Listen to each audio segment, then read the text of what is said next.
Hey everyone, as always Jarek here, and welcome to a video about one of Gearbox's dead franchises, Brothers in Arms. This video specifically will be talking about the third one, Hell's Highway. The most frustrating thing about Brothers in Arms is that the last one came out in 2008, 13 years ago. There's always rumors and leaks talking about how Brothers in Arms may come back, but none of these are ever official. At this point, I look at the rumors and leaks just like I look at Half-Life 3 leaks. It's just not going to happen until I see an official trailer from Gearbox.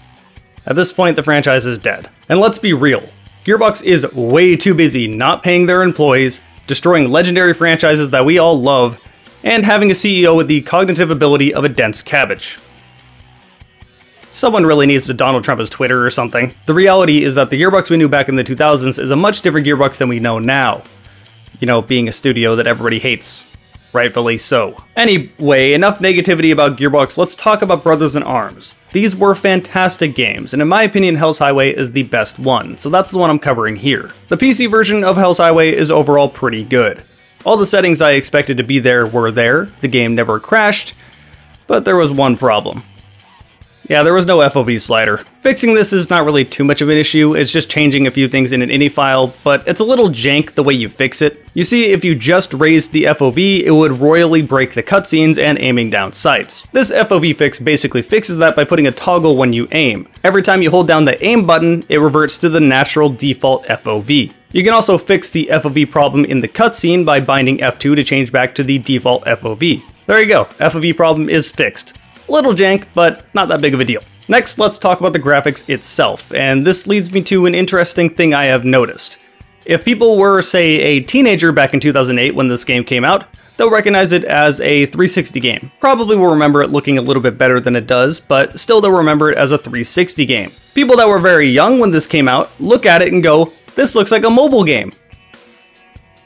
It makes me feel like old man yells at cloud. I hate that comment so much. Anyway, for some context as to where graphics were back in 2008, some games that came out were Left 4 Dead, Resistance 2, the Turok reboot, Rainbow Six Vegas 2, Call of Duty World at War, Stalker Clear Sky, Battlefield Bad Company, and Far Cry 2. Those last two were kind of an outlier, they all looked way better than the previous games. All things considered, for a 2008 game, it looks pretty dang good. Not the best thing you'll ever see at the time, but still more than passable. Next, I'm going to be talking about the story, which is really difficult to talk about. I'm not going to be saying any spoilers in this video, which is why it's difficult to talk about it. This is the third game in a trilogy of games, and story is a really big part of Brothers in Arms. I guess what I'll talk about is the presentation. I really like what this game did with the story. In a way, it kind of reminds me of Saving Private Ryan in video game form. The biggest complaint I have about it is that the lip syncing doesn't exactly match up perfectly, but these are all in-engine cutscenes, so I'll cut them some slack. We managed to get all of our stuff together after we linked up with Sync. He, Tell him about the Jeep! ordered us to follow him to Sun with the 506. When we crashed, my Jeep took a beating. He hit a tree! Well, it wasn't steering right at the time. Oh no! A conspicuously placed tree that could be a German in disguise. Take cover, men. I'll save us! The writing is done exceptionally well. The characters in-game truly feel like brothers in arms. They're constantly egging each other on and giving each other shit, or fighting, depending on the situation. My English is not good. Thank you. I give you these. Take. Hot damn, check it out, Corian. Free cigars. I'll take a couple. And not even old enough to smoke them. I don't think they even realize this battle ain't over yet. Oh, they realize. That's why they're thanking us, Frankie. This isn't safe, Frankie. Oh, lighten up, Corian. It's just a...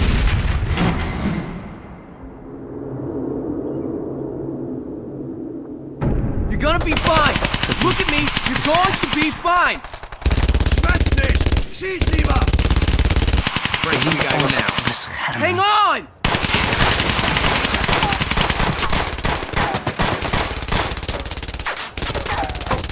Now, Frankie!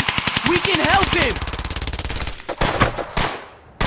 When I give you an order, you follow! Yeah, I'm sure the 9 seconds I was spending to make him comfortable before he died was a huge loss! We don't have time for your shit! They feel like genuine people, and that's a huge credit to the story, both for the good and bad. This game definitely doesn't shy away from negative parts of war. It's World War II. This is not happy. PTSD is a big reoccurring theme in this game. It really gets pretty dark by the end.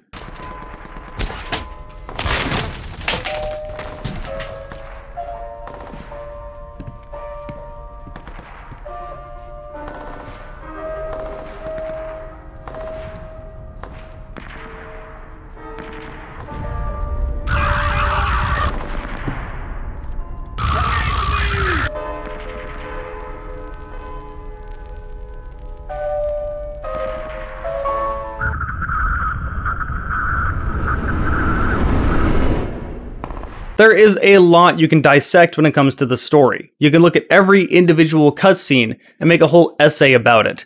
It's just a shame that it ended in a to be continued and we're never going to get any sort of conclusion. God damn it. Now we'll talk about the gameplay. One of the best things about the gameplay is that the story doesn't interfere. Pretty much everything comes in the form of a cutscene before and after each level. And these cutscenes are pretty long. Not Metal Gear Solid long, but long enough for my wireless mouse to turn off during them. Anyway, the first thing I need to point out when it comes to these games is that you are not Rambo, and you cannot play like you are Rambo. Few different reasons for that. The first one is that if you even try, you'll instantly get mowed down by the enemies. You die quick in this game. The second thing is that when you aim down sights, it takes a few seconds before your sights are actually smooth. They'll sway a lot before that. This is also true to a lesser degree when you take cover. The longer you aim, the more accurate your shots will be. Oh yeah, also there's a cover mechanic. This is really similar to that of Rainbow Six Vegas. I actually love this style of game. It still feels like a raw shooter, but it's more tactical than just run and gun. It's just the right amount of punishing to not be too casual or too frustrating. And that's without mentioning the squad mechanics, which is the real reason you can't Rambo. This game really wants you to rely on your squads. Suppression is a big mechanic in this game.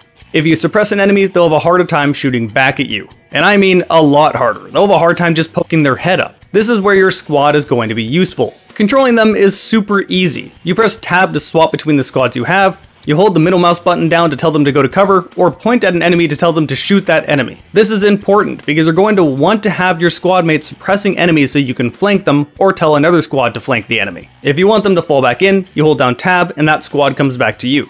That's it. It's that simple. For the most part, these squad members are smart enough to put themselves in good cover to not get shot, however their pathfinding to said cover could really use some work. A lot of times I'll tell them to go to cover because it's a better cover than where they currently are, so they'll just march right through the middle of the battlefield to get there instead of going around. Yeah, this is really annoying. Either way, there are numerous different types of squads. You have your machine gun squad, which is great for suppressing fire. You have your bazooka squad, which is great for getting rid of cover and tanks. You have your assault squad, which is great for getting up close or flanking the enemy. And lastly, you have your base of fire team, which I mostly just used also for suppressing fire. For a vast majority of the game, you will have two squads. You need to use them. You can't do all this on your own. This is the true reason why, as a player, you're not Rambo, and you don't have the ability to be Rambo. Later on in the game, you will get 3 squads, and there is nothing as satisfying as just laying fire on one German squad knowing they are royally fucked.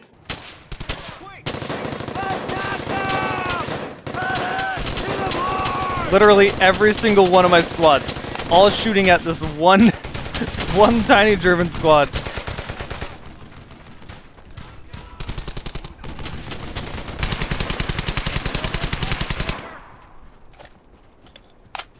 With that said, every once in a while this game does throw away your squads and have you go in solo, and these are probably my least favorite levels. Without the squad mechanics, this game can be kind of annoying. Again, you're not the best at fighting, so you're kind of at a disadvantage the whole time. These levels really show the game's jank. Sprinting feels odd. You can only go in a straight line and almost feels like Gears of War. When you're taking cover, you can't blind fire, and that's a problem. If anyone gets up close to you, you're basically just dead. And taking cover itself is toggle. Why? Why would you make that toggle? That is the worst idea. This makes it really awkward to get in and out of cover. It would have been much better to just hold the button down for as long as I wanted to take cover. I mean, they could have literally just done what Rainbow Six Vegas did and that would have solved the problem. You'll feel the jank the moment you start playing. For the most part, the jank isn't bad. It's kind of like how people describe Stalker's jank as a good thing, and that's true with this game as well, with the exception of those things I listed before. If those were fixed, I would have no problem with this game feeling janky. Overall, I cannot complain about Brothers in Arms. Hell's Highway is quite easily one of the better World War II shooters that has ever been released. It's got good graphics for the time, it's got a great story, It's got great gameplay. This also includes the guns. Even though you don't feel like a god, the guns themselves still feel and sound powerful.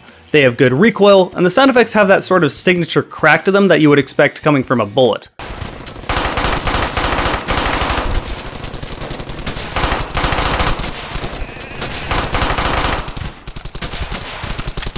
I know 45 ACP doesn't break the sound barrier, work with me here. Anyway, this is a fantastic game. If you're interested in getting into a World War shooter that is not just the same thing like Call of Duty or Medal of Honor again, this is a great one to look at. There's only one really big problem I have to complain about. Sometimes your AI will bug out and just not shoot at anything. This is literally game breaking. You have to rely on your AI to get through a lot of levels. Without their help, it's almost impossible. This happened to me on arguably the most difficult level in the entire game. I got pretty pissy about that.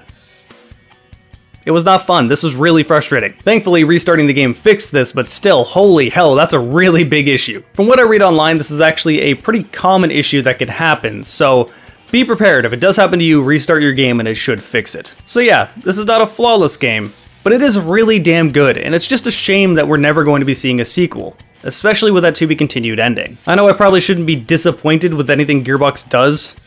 It's kind of the status quo, but I just can't help but feel disappointed in this situation. Either way, that should sum up everything I wanted to say about this game. It's a fantastic time, and I also had a fun time streaming this game. Thanks to all of you guys that joined me over on Twitch. If you want to join me in the future, my Twitch is twitch.tv/JarekTheGamingDragon. If you subscribe, you get to see my videos ahead of time. Thank all of you for watching, and I'll see you next time.